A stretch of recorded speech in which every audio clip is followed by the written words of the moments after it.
Welcome to the demonstration of library management system. The system helps to maintain details of the books and also order for the same. The system also helps to keep track of books issued and returned by the students, and with the help of this information it helps to calculate the fine. The main purpose of this library management system is to reduce the manual work and for the smooth flow of library activities. Now let's have a look into the system. The first one is admin. So enter the ID, password. So these are the options available for the admin. Let's enter the first. See the first option, that is add books. First one is the book ID. The next is book name.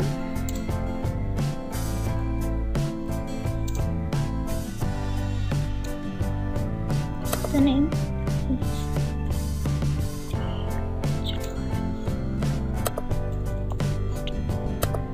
And the quantity.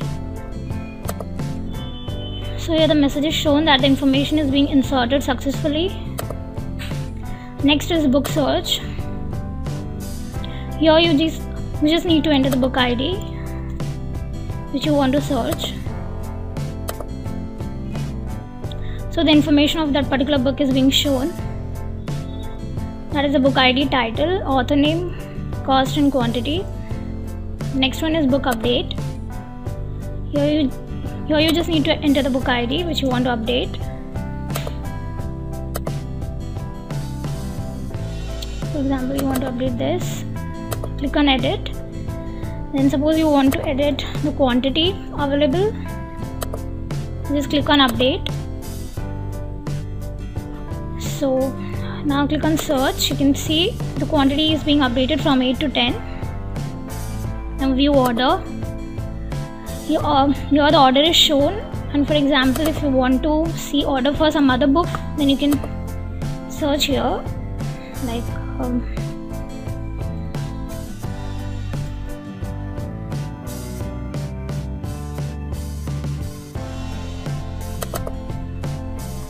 here the book name will be displayed.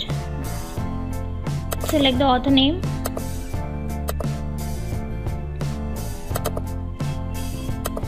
Click on search. Here there are no orders for this particular book, so the total number of order is 0. For example, if you want to search for some other book,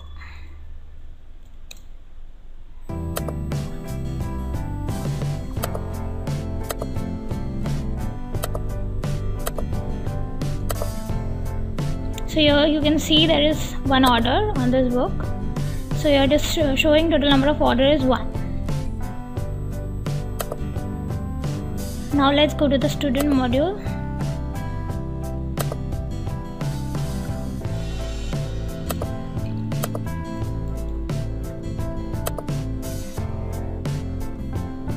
First one is the book search. Here all the books available will be displayed. And if you want to search for a particular book, you can enter the name of the book here.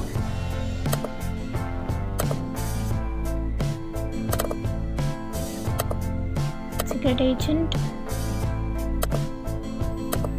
Just select the author name and then click on search. So that particular book information will be displayed here. Next is date info. If the student whoever is logged in want to view the date information for the book that he has issued, just click on search and the date will be shown, that is issue date and expiry date. Then click on calculate fine. Here there is no fine because the expiry date is same as the current date. Next is the return book. Here the information is being displayed, that is the book the student has issued. So just click on return. So that particular information will be deleted. And if the student wants to place order, it can just have to type the book search, book name, click on search, select the book name, then select the author name, then the rest information will be displayed. Then click on place order. Order is being placed. That's it. Thank you.